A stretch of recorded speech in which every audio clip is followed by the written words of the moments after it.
Hello అండి, నమస్తే. Welcome to Silas kitchen with అదిరిపోయే నెల్లూరు చేపల పులుసు. నెల్లూరు వాళ్ళు తిడుతున్నారండి. ఏమంటారు, యూట్యూబ్ నిండా, బయట హోటల్స్ నిండా ఇది నెల్లూరు చేపల పులుసు, నెల్లూరు చేపల పులుసు అంటారు. అసలు అది రియల్ నెల్లూరు చేపల పులుసు కాదు అంటున్నారు. దాదాపు అక్కడే పుట్టి అక్కడే పెరిగి అమ్మమ్మ తాతయ్యలు కూడా అక్కడే నెల్లూరులోనే సెటిల్ అయిన వాళ్ళు రీసెంట్గా ఒక రెసిపీ నాకు చేసి చూపించారు, మీనక్క వాళ్ళు. And she said this is the right procedure of Nellore చేపల పులుసు in a way, not all the ways. అంటే అన్నిసార్లు ఇలాగే చెయ్యం మేము, కానీ చింతాకు చేపల పులుసు అని చేస్తాము. చింతాకు అంటే మనం చింత చిగురుతో చేస్తాం కదా, వాళ్ళు చింత ఆకుతో చేస్తారంట. నా దగ్గర మీకు తెలుసు కదా, సంవత్సరానికి సరిపడా స్టోరేజ్ పెట్టుకుంటాను. ఇదిగోండి చింత చిగురు రెడీగా ఉంది. సో ఇంగ్రీడియంట్స్ తీసుకొని వచ్చేసాను నేను. ఒక్కసారి ఇంగ్రీడియంట్స్ చూద్దాం. ఉప్పు, పసుపు, కారం, నూనె మీకు తెలిసిందే. ఒక 3-4 వంకాయలు, ఒక 3-4-5 బెండకాయలు, టమాటాలు, ఇది మామిడికాయ ముక్కలు తీసుకోండి. నా దగ్గర తురుము ఉంది ఫ్రిడ్జ్లో, తురుము తీసుకున్నాను నేను. ఉల్లిపాయ, పచ్చిమిరపకాయ, ఆవాలు, మెంతులు, జీలకర్ర, అంతే. That's all. నో మసాలాస్. అల్లం వెల్లుల్లి పేస్ట్ లేదు, దాన్ని ఏమంటారు, ధనియాల జీలకర్ర పొడులు లేవు, ఇంకా ఏమంటారు గరం మసాలా పొడులు అసలే లేవు. ఇలా సింపుల్గా చెయ్యి, చాలా బాగుంటుందని చెప్పింది, చేస్తున్నా. నాకు చెప్పిన పర్సన్ చాలా అథెంటిక్, అందుకనే నాకు నమ్మకం. ఆవిడ వంటల్లో రారాని వాళ్ళ అక్క భాగ్య అని ఉన్నారంట, ఆవిడ కూడా చాలా బాగా చేస్తారంట. వెళ్దాం ఒకసారి. నెల్లూరు వెళ్ళినప్పుడు వాళ్ళందరితో నేను రెసిపీస్ చేస్తా.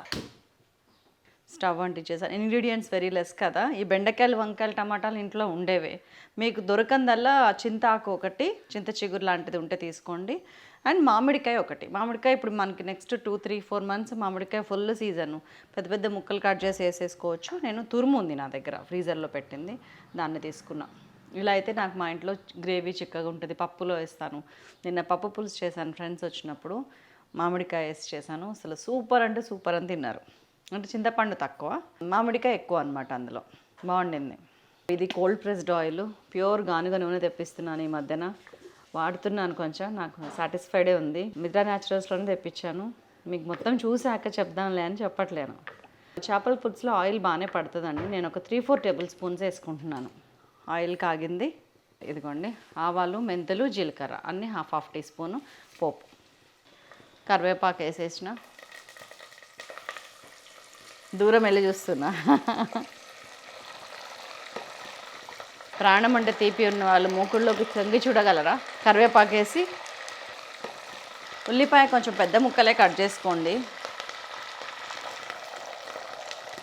కుండ చూసారా, నూనె గారుతుంది, ఎక్కడో పగిలింది. సో మనం ఇమ్మీడియట్గా మనం చేంజ్ చేయాలి, లేకపోతే ఇట్లాంటప్పుడు ప్రమాదాలు జరిగే ప్రమాదం ఉంది. మట్టి కుండలతో జాగ్రత్తగా ఉండాలి. అందుకే తీసేస్తున్నా, నేను కుండ మారుస్తున్నా. చక్కటి రాగి పాత్ర పెట్టేసుకుంటున్నా. నూనె కొంచెం కారింది కాబట్టి కొంచెం నూనె పోసుకుంటాను. జాగ్రత్త అండి వంట చేసేటప్పుడు.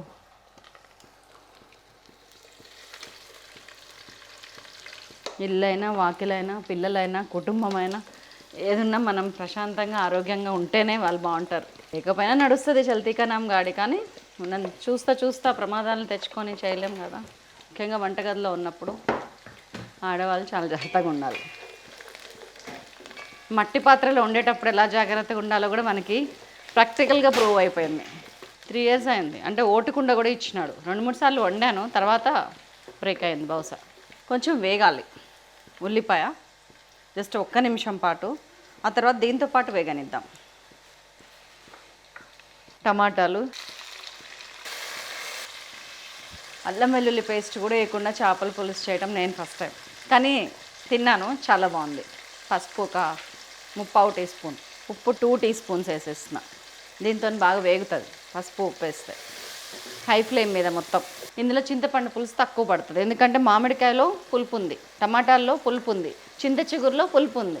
కాబట్టి చింత పులుసు నామినల్. ఇందులో మనం ఏంటంటే జాగ్రత్తగా ఒక 80 గ్రాములు 100 గ్రాములు చింతపండు నానబెట్టేస్తాము. పెద్ద చేప అందులో సగమే తీసుకున్నాను నేను, 1 kg. 2.5 కిలోల చేప, హాఫ్ కేజీ లేదంటే పోతుంది. సో 1 kg తీసుకున్నాం. ఇదంతా మన కొలతలని 1 kgకి. ఉల్లిపాయ 1 నిమిషము, టమాటాలు వేసిన తర్వాత 2 నిమిషాలు, 3 నిమిషాలు మొత్తం ఉడికింది. ఉప్పు, పసుపు వేసాను. ఇప్పుడు కారం వేసేస్తున్నాను. 3 టీ స్పూన్స్ కారం, ఇంకా పడుతుంది కారం నా దృష్టిలో. ఇంకా అన్నీ వరుసపెట్టి వేసుకోండి. ఇది చింత చిగురు నలిచి లైట్గా వేయించి దంచింది, ఫ్రీజర్లో పెట్టుకొని ఉంచిన. ఇలానే పప్పులోకి, పచ్చడికి, చేపలకి బాగుంటుందని. బెండకాయలు వేసేస్తున్నాను. వంకాయలు, పచ్చిమిరపకాయలు గంటలు పెట్టి ఉంచుకున్నా ఒక 7-8. సిమ్ చేద్దాం ఇప్పుడు. అది మగ్గే విధానాన్ని బట్టి మనం సిమ్ చేసుకోవాలి. కెటిల్లో హాట్ వాటర్ పోసుకున్నాను. మనకి పులుసు ఎంత కావాలి అంత 200 ml పోసా. ఇప్పుడు చేపల్లోంచి కూడా నీళ్ళు వస్తాయండి, మరీ లూజ్గా చేయకండి. మామిడికాయ ముక్కలు అయితే మనకి ఎగురు ముక్కలు వేస్తే అంత దగ్గర అవ్వదు, కానీ ఇప్పుడు మనం తురుమేస్తున్నాం కాబట్టి దగ్గరకు అయిపోతుంది. ఇది మసులుతుంటే మంచిగా చింతపండు పులుసు జస్ట్ 20-25 grams అంతే, ఇంతే ఉంది, తక్కువ అనమాట. ఎందుకంటే పులుపు ఉంది. నాకెందుకో కారం 3 spoons సరిపోదు అనిపిస్తుంది, బికాజ్ అన్ని పులుపులు ఉన్నాయి కదా. ఉప్పు కారం బాగానే పడుతుంది. ఇంకొక స్పూన్ కారం వేసేస్తున్నాను. ఉప్పు తర్వాత కలుపుకుంటాను. ఇంకొక ½ స్పూన్, ముందు 2 వేసాను నిండుగా, ఇప్పుడు ఇంకొకటి. ఇట్లా మీకు అసలు ముక్క చెదరదండి. ఇవన్నీ వేసిన తర్వాత ముక్కలు ప్లేస్ చేస్తే చేప ముక్క చెదరదు, టేస్ట్ అదిరిపోతుంది. మీనక్క వీడియో చూస్తున్నావా? మీరు చెప్పినట్టు చేస్తున్నానా, మీరు చూపించినట్టు చెప్పండి. కొంచెం మామిడి తురుము ఇట్లా పైన చల్లేస్తున్నాను. మామిడికాయ ముక్కలు వేసుకోండి మీ దగ్గర ఉంటే. నా దగ్గర తురుము ఉంది, జస్ట్ ఒక ½ కాయ చాలు, ఎక్కువైనా టేస్ట్ ఉండదు. అంతే, పైన కదిపాను. అదిరిపోయే వాసన ఆల్రెడీ వస్తుంది. ఉప్పు ఒక్కటి చూసుకోండి.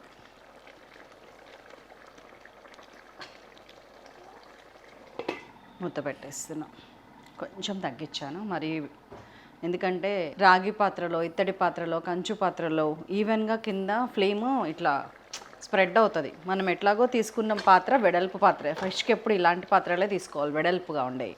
సో మీకు మంచిగా అన్నిటికీ అందుతుందా వేడి చూసుకొని ఒక్కసారి పెద్దగా కదపకుండా ఇట్లా అనుకొని మూత పెట్టేసేయండి.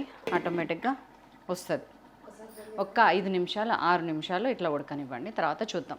అయిపోయింది. నేను 10 నిమిషాలు హైలో ఉంచాను, 2 నిమిషాలు సిమ్లో పెట్టేసిన.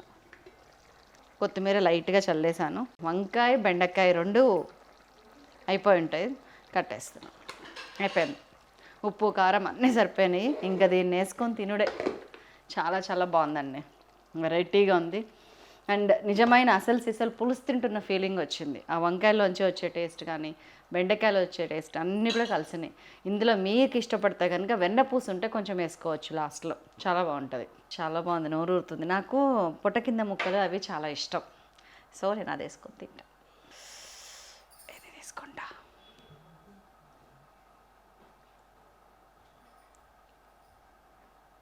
బెండకాయ, వంకాయ, మామిడి ముక్కలు లేవు, కోరింది కాబట్టి మనకి మంచిగా మామిడికాయ కలిసిపోయింది. తెక్కోండి. చేపల పులుసు ఇక్కడ సిద్ధంగా ఉంది. మనం ఇక్కడ ఇంకా సిద్ధంగా ఉన్నాం కలుపుకొని తినటానికి.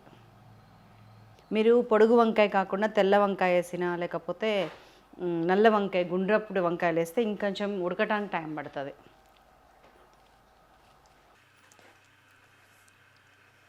అసలు ఇంకా దీని గురించి ఎంత చెప్పినా తక్కువేనండి, అంత టేస్టీగా ఉంది. వితౌట్ ఎనీ ఇంగ్రీడియంట్స్ అంత సింపుల్గా చేయొచ్చు. చింత చిగురు దాని టేస్ట్ దానికే ఉంది. మామిడికాయ, బెండకాయ, వంకాయ కమ్మదనం గ్రేవీ దిగుతుంది ఇందులోకి. బా బా బా బా హాహాహాహా. ఇది తినటానికి 5 వేలు సరిపోవు, అండ్ ఒక కడుపు కూడా సరిపోదు, అంత టేస్టీగా ఉంది. వంకాయ తింటున్నా ఇప్పుడు నేను.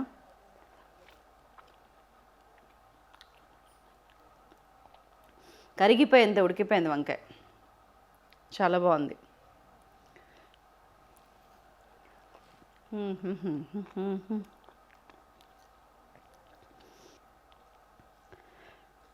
చేప ముక్క నాకు తినాలని కూడా అనిపించట్లా, ఇక్కడే అంత క్రేవింగ్స్ తీరిపోతున్నాయి ముందే.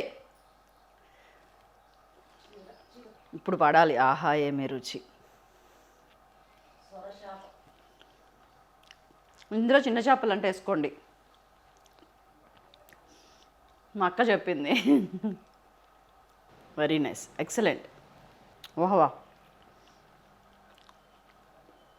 ఉండనా మరి, తప్పకుండా చేయండి. మీరు చేపల పులుసు ఏది ఫాలో అవుతారో కింద రాయండి. తెలంగాణనా, ఆంధ్రానా, కేరళ దాంట్లో అయితే కొబ్బరి పాలు పోసి చింతపులుసు పోస్తారు. సూపర్ ఉంది. మన దుర్గారావు చేశాడు చూడండి. మన ఛానల్లోనే 10-12 వెరైటీస్ ఆఫ్ చేపల పులుసులు ఉన్నాయి, 20 వెరైటీస్ ఆఫ్ చికెన్ కర్రీస్ ఉన్నాయి. ఇంకా వేరే ఛానల్స్ అన్నీ చూసుకుంటా పోతే మనకి 100లో దొరుకుతాయి రెసిపీస్. చెయ్యండి, ప్రతిసారి ఒకటి కాదు, ఒక్కొక్కసారి ఒక్కొక్కటి చేసి ఆ టేస్ట్ని బట్టి మీరు నెక్స్ట్ వీళ్ళ రెసిపీస్ ఫాలో అవ్వాలా లేదా అనేది డిసైడ్ చేసేసుకోండి. అండ్ మీకు చేపల పులుసు ఇష్టమైతే కనుక, ఫిష్ మీ ఫేవరెట్ అయితే కనుక ఒక లైక్ వేసుకోరా. మీరు ఏ వెరైటీ చేస్తారో కూడా రాయండి నాకు కామెంట్స్లో. ఉండనా, బాయ్.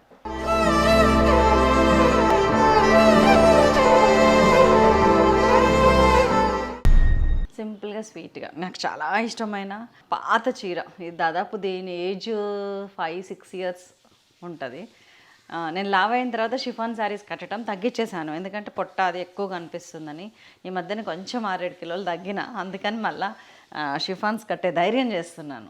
నాకు చాలా ఇష్టం అసలు పట్టు చీరల కంటే కూడా నాకు షిఫాన్, ప్యూర్ జార్జెట్ షిఫాన్స్ చాలా ఇష్టం. కానీ మనకు సూట్ అవ్వాలి కదండి, ఏమో అంటారు కదా, ఉడత ఉప్పులకి కాయలు రాలవని. మన పరిస్థితిని బట్టి అర్థం చేసుకొని ప్రవర్తిస్తే బాగుంటుందని నా ఉద్దేశం. ఈ బ్లౌజ్ కూడా అప్పటిదే, బాగా పొట్టి చేతులు పట్టింది, అన్ని యాజ్ ఇట్ ఈస్గా పట్టినాయి. మీకు తెలిసిన సామెత ఏమన్నా ఉంటే కనుక రాయండి ఇక్కడ. అది ఉడత ఊపులకి చెట్టుకాయలు రాలం అనేది ఒక పాత సామెత. అప్పుడప్పుడు అంటే అంత సీన్ లేదులే అనేదానికి అప్పట్లో అట్లా అనేవాళ్ళు. మీకు తెలిసిన సామెతలు ఏమన్నా ఉంటే రాయండి, అందరు చూస్తారు కదా కామెంట్స్లో, బాగుంటుంది. ఇది మట్టి పాత్ర అండి, చేపల పులుసులు ఎప్పుడు మట్టి. నేను రోడ్డు మీద మా హైదరాబాద్ నుంచి నల్గొండ వస్తుంటే వనస్థలిపురం కూడా దాటిన తర్వాత లెఫ్ట్కి రైట్కి కూడా మట్టి పాత్రలు కొన్ని అమ్ముతారు. బాగా బేరమాడి కొనాలి, ఎందుకంటే వాళ్ళు మస్తు చెప్తున్నారు. నాకు తెలిసి 400కి ఒక 3 సంవత్సరాల క్రితం కొన్నా. తక్కువ వాడాను కానీ వాడాను. తీరా కొన్నాక చూశాను నేను, ఇక్కడెక్కడో ఒక దగ్గర చిన్న ఇట్లా ఇదిగోండి ఇక్కడే పగిలి ఉంది. నేను సరిగ్గా చూసుకోవాలి, కార్లో కూర్చొని ఇట్లా అంటే ఏం దగ్గరికి వెళ్ళి మంచిగా చుట్ట చూసి జాగ్రత్తగా ఉంటారు పాతకాలం వాళ్ళు. మనం కూడా అది నేర్చుకోవాలి. మీనక్క నారేట్ చేసిన దాన్ని బట్టి చాలా ప్యూర్ వెజిటేరియన్ కర్రీ లాగా ఉంటుంది. చేపలు చాలా టేస్టీగా ఉంటుందంట. వాళ్ళు చింతాకులో చిన్న చేపలు వేస్తారంట, చాలా బాగుంటుందంట. మనం అది కూడా చేద్దాం. చిన్న చేపలు తీసుకొచ్చి ఇదే రెసిపీని మీరు చిన్న చేపలతో కూడా రెప్లికేట్ చేయొచ్చు. పెద్ద ఏ చేపలైనా తీసుకోవచ్చు, చిన్న చేపలు, ఒట్టి చేపలు కూడా వేసుకోవచ్చు మీరు కావాలంటే. అంటే డ్రై ఫిష్ వాడ్చాలి అంటారు వాళ్ళు. టమాటాలు వాడ్చినాక, ఉల్లిపాయలు వాడ్చినాక టమాటాలు వేసాయలు అట్లా చెప్తుంది. టమాటాలు కూడా వాడినాయి అంటే ఏంటంటే వేగని. రాయలసీమ లాంగ్వేజ్ భలే స్వీట్గా ఉంది. కడప అమ్మాయి, ఒక అమ్మాయి వచ్చింది బెంగళూరుకి. నేను జిందాల్కి వెళ్ళినప్పుడు వీళ్ళందరూ కలిశారు. తన పేరు జ్యోతి. అమ్మాయి ఎంత రఫ్గా మాట్లాడుతుందంటే అసలు, ఇంకా వాళ్ళ భాష అంతే. తెలంగాణ వాళ్ళు కొంతమందిని చూసి ఆంధ్ర వాళ్ళు కూడా అలాగే అనుకుంటారు, అమ్మో ఏంటి ఇంత రఫ్గా మాట్లాడుతున్నారు. కాదండి, యాస భాష మేక్ సెన్స్ అన్నమాట. మనము యాక్సెప్ట్ చేసి ఒక కొత్త విషయాన్ని చూస్తే ప్రతిదీ చాలా అద్భుతంగా అందంగా కనిపిస్తాయి, కొత్త సినిమా చూస్తున్నట్టు. మీనక్కని భాగ్యక్కని నేను నల్గొండ ఇన్వైట్ చేశాను, లేదంటే నేనన్నా నెల్లూరు వెళ్తాను. వాళ్ళ దగ్గర చాలా మంచి నాలెడ్జ్ ఉంది వంటలకి సంబంధించి, అండ్ ఆ ప్యాషన్ ఉంది. నేను నాలో చూసే ప్యాషను వాళ్ళ దగ్గర నేను ఐ కుడ్ సీ ఇట్ అనమాట. నన్ను మళ్ళీ చూసుకున్నట్టు అనిపించింది వాళ్ళతో మాట్లాడుతుంటే. కొంచెం మామిడి తురుము, నేను ఉప్పు కారం పసుపు వేసి పచ్చడి కలిపేస్తా. ఆవపిండి కొంచెం, మెంతిపిండి కొంచెం వేసి పోపేస్తా. కొంచెం దీని నిండా అవుతుంది పచ్చడి, సూపర్ ఉంటుంది. ఎందుకంటే ఒకసారి ఫ్రీజర్లోంచి బయటకు తీసాను అంటే ఇంక లోపల పెట్టాను నేను, దాన్ని వాడాల్సిందే. తీసాను కదా అని మొత్తం ఇందులో వేయకూడదు. చాలామంది చేసే తప్ప అదే. మా ప్రమిళ చేస్తుంది, ఉంది కదా అని వేసేస్తుంది. మళ్ళీ మొత్తుకుంటుంది, మేడం మీరు చేసినట్టు రాలేదు, తూచా తప్పకుండా చేయమని చెప్పాను కదా అంటాను నేను. ఫిష్ అంటే ఉడకటానికి టోటల్ నాకు తెలిసి ఒక 10-12 మినిట్స్ మంచి ఎక్కువ పట్టదు. 10-12 నిమిషాల్లో ఎలాంటి చేప అయినా సరే ఉడికిపోతుంది, చూసుకోండి. చిన్న చేపలు ఉంటాయి కదా, అవైతే 4-5 నిమిషాలకే ఉడికిపోతాయి. ఈ చేపల పులుసులో మనము ఏం వేయలేదని చెప్పకూడదు, ఎవరికి చెప్పకుండా కామ్గా పెట్టాలి. ఎలా ఉంది టేస్ట్ అని అడగాలి. అసలు ఏమేశారు అని కొట్టుకొని చచ్చిపోతారు అంతే. అన్నట్టు ఈ కుండను ఏం చేయబోతున్నారు? ఈ కుండలో మంచిగా మట్టేసి ఏదైనా మొక్క పెట్టి ఇంటి ముందు పెట్టండి, చాలా బాగుంటుంది. మట్టి కుండ లక్ష్మీదేవి లాంటిది, ఎట్లా అయినా ఉపయోగపడుతుంది. ఏమీ లేదంటే మంచిగా భూమిలో కప్పేసినా కానీ మంచిగా కలిసిపోతుంది మట్టిలో.